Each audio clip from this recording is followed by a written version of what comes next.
हर हर महादेव, जय भोलेनाथ। नमस्कार, मैं साधना पांडे मार्गदर्शन पे आपका स्वागत करती हूँ। दोस्तों, करवा चौथ सुहागिनों का बहुत बड़ा व्रत है। तो चलिए आज हम साधारण विधि से पूजा देख लेते हैं। लेकिन उससे पहले कहना चाहूँगी कि आप लोग अच्छी तरह से, खूब अच्छी तरह से तैयार हो जाइएगा। जो भी कपड़े हैं अच्छी तरह से पहन लीजिएगा।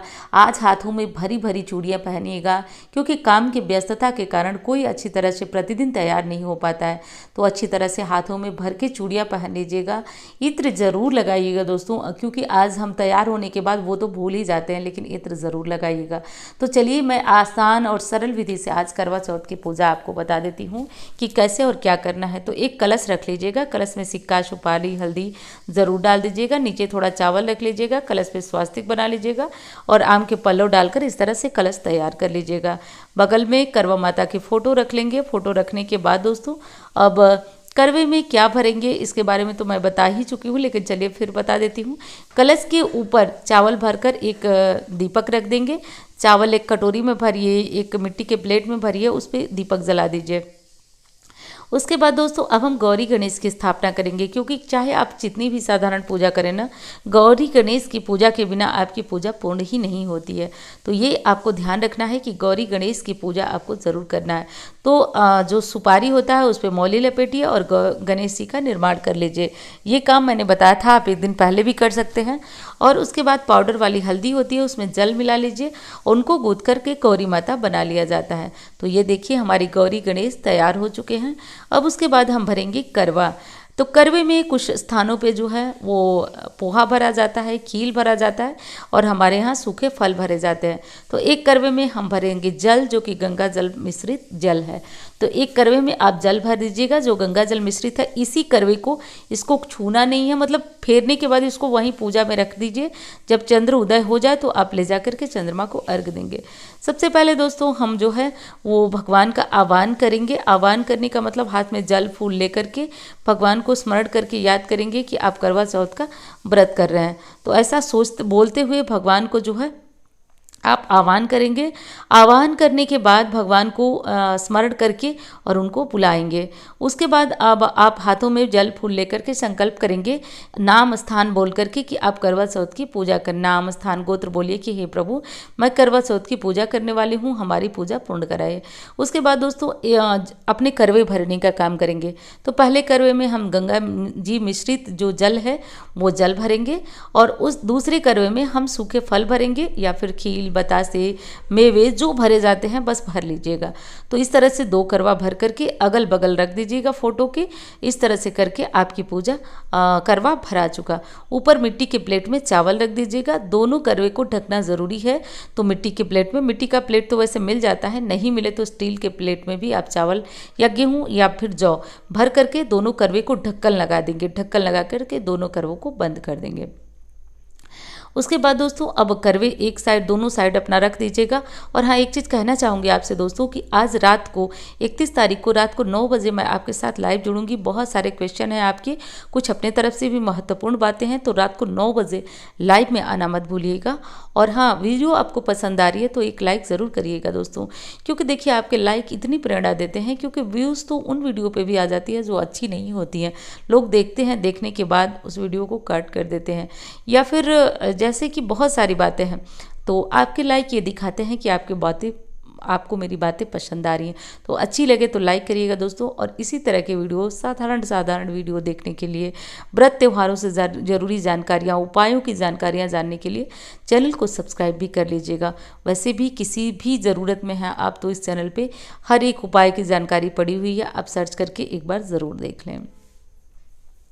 अब दोस्तों चलिए हम लोग जान लेते हैं कि अब पूजन कैसे करेंगे। तो हमने संकल्प ले लिया, भगवान का आह्वान कर लिया और ये सब हो चुका है। अब हम करेंगे भगवान का पूजन। पूजन में सबसे पहले हल्दी, अक्षत, रोली, कुमकुम से गौरी, गणेश, कलश को, करवा माता को, भोलेनाथ को, मतलब पूरे शिव परिवार को तिलक कर लेंगे।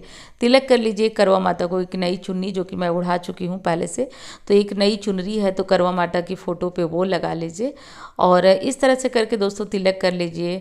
और दीपक तो जल ही रहा है, धूप बत्ती वगैरह दिखा लीजिए। ये साधारण विधि से, यदि बहुत अच्छी तरह से विस्तृत करना चाहें तो सबको एक एक पान के पत्ते पे लौंग इलायची रख करके और सभी देवी देवताओं को समर्पित करिए, विधिवत करना चाहते हैं तो। परंतु मैं यहाँ आसान विधि से बता रहा हूँ, जो कि व्रत में थकावट ना हो और आसानी से सब कोई ये पूजा कर पाए, किसी भी तरह की दिक्कत के बिना। अब उसके बाद हम लोग करेंगे दोस्तों, जैसे कि अब करवा हमारा भरा चुका, दीपक जल चुका, ये सारे काम आपके हो चुके। करवे में भरा हुआ सामान, जल तो चंद्रमा को अर्घ्य देने में काम आएगा और जो सामान है वो करवे में भरा हुआ वो सास को दिया जाता है। तो आपके यहाँ यदि कोई नई परंपरा है तो देख लीजिएगा, सास को ही ये करवा दिया जाता है, जिसमें आपने सूखे फल मिठाई या जो भी भरा है आपने, तो ये देख लीजिएगा। अपनी परंपरा जो अपने घर परिवार की होगी उसको ज़रूर निर्वाह कर लीजिएगा। अब चलिए दोस्तों देख लेते हैं कि हम जो करवा माता को भर चुके हैं, वो करवा माता को करवा कैसे फेरते हैं, क्योंकि हर कोई अकेले पूजन करता है। सिंदूर भी ज़रूर लगा दीजिएगा। कुंवारी लड़कियां पूजा कर रही हैं तो सिंदूर आप लोग मत लगाइएगा। तो करवा कैसे फेरा जाता है, क्योंकि ये बहुत कन्फ्यूज़न वाला विषय है कि करवा बदले कैसे, हम अकेले पूजन करते हैं। तो देखिए, करवा बदलने की रीति है कि दाएं का करवा बाएं, बाएं का करवा दाएं होता है। तो ये हम खुद से जो है कर लेते हैं। 7 बार ये प्रक्रिया की जाती है। तो अभी मैं आपको करके दिखाने वाली हूँ। दूसरी प्रक्रिया है कि हम फोटो से 7 बार स्पर्श करा करके, जो फोटो होता है उस पर करवा या पार्वती माता बनी हुई होती है। और हाँ दोस्तों, इस पूजा में सुहाग सामग्री चढ़ती है, जिसमें एक साड़ी होती है। साड़ी नहीं मिल रही है तो ब्लाउज के पीस या जो भी रखिए, क्योंकि इसके बाद ये सास को दिया जाता है। तो जैसे व्यवस्था है तो देखिए, अच्छे से अच्छी चीज़ देनी चाहिए। तो एक साड़ी तो ज़रूर रख लेना चाहिए, और नहीं हो पा रहा है एकदम से व्यवस्था नहीं है तो एक पीस एक कपड़े के रूप में रख लीजिए। श्रृंगार सामग्री रख लीजिए। पूजा के बाद ये सास को दे दीजिएगा, सास यदि सुहागिन है तो, क्योंकि ये दान तो सुहागिन को ही दिया जाता है, और नहीं सुहागिन है तो आप अपनी सास के समान किसी भी बड़े को दे सकते हैं। करवी के ऊपर मीठा रखा जाता है, तो आपके यहाँ जो भी मीठा रखा जाता हो, बतासा या जो भी, तो वो रख लीजिएगा। हमारे यहाँ जो बाजार से आई हुई मिठाइयाँ होती हैं वही रखा जाता है। तो दोनों करवे पे मीठा रख देंगे। एक करवे का मीठा और जल चंद्रमा को चढ़ेगा, एक करवे का जो सामान है वो सास को दिया जाता है। और इसके बाद धूप दीप, जानते ही हैं पूजा का ये सब प्रोसेस है, तो ये सब आपको अवश्य कर लेना है। धूप दिखा दीजिए, दीपक दिखा दीजिए, सब कुछ कर लीजिएगा। इसके बाद दोस्तों अब आप देखेंगे कि आप पायल और बिछुआ यदि आप रखे हैं तो आप ये करवा माता को फिर आज के दिन ये ज़रूर समर्पित कर लीजिएगा, यदि है तो, क्योंकि बिछुआ ना सुहाग का बहुत बड़ा प्रतीक माना जाता है। तो बिछुआ आप चढ़ा दीजिए। दान करना हो तो दान भी कर सकते हैं, क्योंकि बिछुआ का, सिंदूर का, ये सब दान बहुत महत्वपूर्ण माना जाता है। फूल है तो आप फूल चढ़ा दीजिए।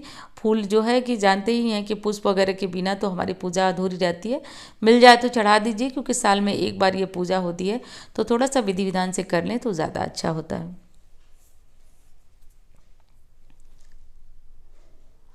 हाँ दोस्तों, एक चीज़ और है कि आज करवा चौथ के दिन आप लोग एक चीज़ और ध्यान दीजिएगा, पति से अपने लड़ाई झगड़े मत करिएगा। कोई भी कमी हो, कुछ भी दिक्कत हो तो होता है, जीवन तो कमी और उसी से बना हुआ है। हम चाहे लाख कर लें कोशिश, जीवन पूर्ण कभी नहीं होता है।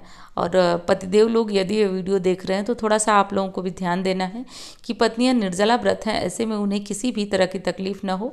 जो भी अपनी शक्ति सामर्थ्य के अनुसार आप उनकी ज़रूरतें पूरा करें। मैं यही हर किसी से कहना चाहती हूँ, क्योंकि शादी के बाद अगर वो किसी से कह सकते हैं, सबसे हितैषी हैं, तो वो आप ही हैं। तो ध्यान देना मत भूलिएगा। और हाँ, जो चालन हम चंद्रदेव की पूजा में प्रयोग करने वाले हैं उस पर भी स्वास्तिक आप लोग अवश्य बना लीजिएगा। स्वास्तिक बना के और उसको पूजा में रखा जाता है कि वो भी थोड़ा विशेष हो जाए। तो स्वास्तिक बनाकर उसको पूजा में रख लीजिए। बाद में चंद्रमा को अर्घ्य देना होगा, तो इसी चालन को लेकर हम चंद्रमा को अर्घ्य देने जाएंगे। ठीक है, अब हम करेंगे दोस्तों भगवान की पूजा जो है वो हम कर चुके हैं। हमने संकल्प लिया, हमने भगवान को पूजन किया। अब हम करवा फेर करके, जैसे मैंने बताया आपको दिखाया कि दाएं का करवा बाएं, ये प्रक्रिया 7 बार आपको करना है, 1-2 बार नहीं, 7 बार करना है। 7 बार दाएं से बाएं, बाएं से दाएं, ऐसे करवे को बदला जाता है। बदलते टाइम ध्यान रखिए टकराहट नहीं होना चाहिए करवों में। तो ये चीज़ आपको ध्यान रखना है। करवों में टकराहट बिल्कुल भी नहीं होनी चाहिए और फोटो के पास ही करके 7 बार सावधानी के साथ इसको बदल दिया जाता है। तो दाएं का करवा अब बाएं आ गया, इस चीज़ का ध्यान रखिए। अब जो करवे में जल भरे हैं उसको चंद्रमा को अर्घ देने के लिए, जो ये पूजा तो शाम को होगी और चंद्रमा जब उदय होंगे तो चंद्रमा की पूजा होगी, तो यहाँ से उठा ले जाएगा। दूसरा करवा फेरने का नियम ये है, जैसे फोटो से मैं करके दिखा रही हूँ, तो आप चंद्रमा को अर्घ देने के लिए यही करवा उठा के ले जाएंगे जिसमें आप जल भरे हुए हैं। तो इस तरह से करते रहिए। और एक नारियल दोस्तों ज़रूर समर्पित कर दीजिएगा। पूजा पूर्ण हो जाए, सब कुछ हो जाए तो एक नारियल समर्पित किया जाता है, क्योंकि नारियल को श्रीफल पूर्ण फल माना जाता है कि इसको समर्पित अवश्य किया जाता है। तो इसको करवा माता को पूजा में समर्पित किया जाता है। बाद में इसे तोड़ करके आप खुद परिवार सहित प्रसाद इसका ग्रहण कर सकते हैं। तो इस तरह से कर लिया जाता है। दोस्तों एक चीज़ का और ध्यान दीजिएगा, जो नारियल आप समर्पित करेंगे उसमें मौली वगैरह लपेट दिया जाता है। सुहाग सामग्री में आप 16 श्रृंगार चढ़ा सकते हैं। मैं सिर्फ सिंदूर, बिंदी और साड़ी रखी हूँ, और आप इस तरह से रख करके और अपनी सास को आराम से दे सकते हैं, क्योंकि कहा जाता है ना कि सुख सौभाग्य की चीज़ें जितनी दान करिए उतनी ही वृद्धि होती है। तो इसलिए इस त्यौहार में, इस व्रत में दान करने का विशेष महत्व है। तो इस तरह से करके दोस्तों हमारा दान, हमारी पूजा पूर्ण हुई। अब हम करेंगे आरती। आरती किस देवी देवता की करेंगे? तो गणेश जी की आरती करिएगा, भोलेनाथ की आरती करिएगा। अब चलिए देख लेते हैं चंद्र पूजन कैसे होगा। तो थाली में थोड़ा मीठा रख लीजिए, हल्दी, कुमकुम, अक्षत, धूप बत्ती, एक गिलास जल ले लीजिए, क्योंकि आप जो है इसी जल से व्रत खोलेंगे। चलनी ले लीजिए, एक दीपक अलग से लीजिएगा, कलश का दीपक मत उठाइएगा, एक अलग से दीपक बना लीजिएगा, क्योंकि कलश का दीपक आपको बिल्कुल भी नहीं उठाना है। ये चीज़ आपका ध्यान रहे। इसके बाद दोस्तों चंद्रमा की पूजा करने के बाद, चंद्रमा की पूजा में वैसे तो कोई नियम नहीं है, लेकिन फिर भी आपको ये ध्यान रखना है कि चंद्रमा की पूजा करने के बाद ही पति की पूजा करना है। तो पहले जो है वो करवा उठा लीजिए। करवा उठाने के बाद आप भरे हुए करवे से चंद्रमा को जल देंगे, और जल देने के बाद जो है अपने पतिदेव का पूजन करेंगे। तो जल दीजिए चंद्रमा को, फिर फूल, अक्षत सब कुछ चढ़ा दीजिए। बस दिखा दिखा के चंद्रमा की तरफ फेंकते जाइए, क्योंकि प्रत्यक्ष रूप में पूजन होगा नहीं। उसके बाद चंद्रमा को जो है वो देखा जाता है चलनी में दीपक रख के। तो चलनी में दीपक रखिए, चंद्रमा को देखिए, उसके बाद पतिदेव को देखिए। पतिदेव को देखिए मतलब चंद्रमा की पूजा पूर्ण होने के बाद हम पति की पूजा करेंगे, ये ध्यान रखिए। तो चंद्रमा की पूजा में जो भोग करवे के ऊपर रखे हैं वो भोग भी हम चंद्रमा को चढ़ाएंगे, और उसके बाद चंद्रमा की पूजा करने के बाद चंद्रमा की आरती करेंगे। आरती करने के बाद चंद्रमा के पैर छूने के बाद उसी चालन से जिससे आपने चंद्रमा को देखा था उसी से पतिदेव को देखेंगे। और ये प्रक्रिया पूरी होने के बाद देखिए, चंद्रमा को अर्घ देने का नियम यही है कि आप जो टोटी होता है उसी टोटी के माध्यम से चंद्रमा को अर्घ देंगे। नीचे कोई बर्तन ज़रूर रख लीजिएगा, क्योंकि जल वगैरह पैर में लगना नहीं चाहिए। तो इस तरह से करके दोस्तों चंद्रमा को अर्घ दे करके और तब जा करके हम पहले अर्घ देंगे, उसके बाद तब चालन में उन्हें देखेंगे। ठीक है, इस तरह से करके हमारी पूजा पाठ जो है वो पूर्ण होता है। तो जब चंद्रमा की पूजा हो जाए तब अपने पति को देखिएगा, और थोड़ा सा रोली में पानी मिला करके और उसी से तिलक करिएगा। पतिदेव को तिलक करने के बाद तिलक पे चावल, अक्षत जो होते हैं उसको चिपकाना मत भूलिएगा। उसके बाद पति की आरती की जाती है, पैर छूकर उनका आशीर्वाद लिया जाता है। उसके बाद आशीर्वाद वगैरह आप ले चुके हैं, तो आशीर्वाद लेने के बाद आप पतिदेव की पूजा कर लिए, आशीर्वाद ले लिए। उसके बाद आप उनके हाथों से अपना व्रत आराम से एक गिलास जल से या फिर मीठा खा करके, आप अलग से जो मीठा मैं लेके गई हूँ उस मीठा से आप अपना व्रत तोड़ सकते हैं। इस प्रसाद से पति को भी प्रसाद दें, परिवार वालों को प्रसाद दें। इस तरह से करके आपका व्रत पूर्ण हुआ। तो उम्मीद करती हूँ दोस्तों कि आपको वीडियो बहुत पसंद आई होगी। बताइएगा ज़रूर, वीडियो अच्छी लगे, काम की लगे तो बताइएगा ज़रूर, और एक लाइक ज़रूर करिएगा। और इस तरह से करके मैं फिर दिखा रही हूँ कि देखिए चंद्रमा को देख लीजिएगा, और देखने के बाद अपने पति के दर्शन ज़रूर करिएगा। दर्शन करने के बाद अब पहले चंद्रमा का पूजन होगा, उसके बाद ही पति का पूजन होगा। तो ये स्टेप भूलिएगा नहीं। पति के पैर छूना मत भूलिएगा। वैसे तो पैर छूने के नाम पे बहुत विवाद हो जाता है, लेकिन फिर भी मैं यही कहूँगी कि त्यौहार का दिन है, थोड़ा सा रिश्ते में कोई नरमी गर्मी भी हो तो एडजस्ट कर लेना चाहिए, और पति के पैर जो है वो छूना चाहिए। ये एडजस्टमेंट सिर्फ एक का नहीं है, दोनों का है, लेकिन आज का विषय इस बारे में नहीं है। और जो ये बच गया चावल और ये जो चंद्रमा के करवे पे रखे हुए थे हम, तो इसको हम छत पे ही डाल देंगे, पक्षी वगैरह खा लेंगे।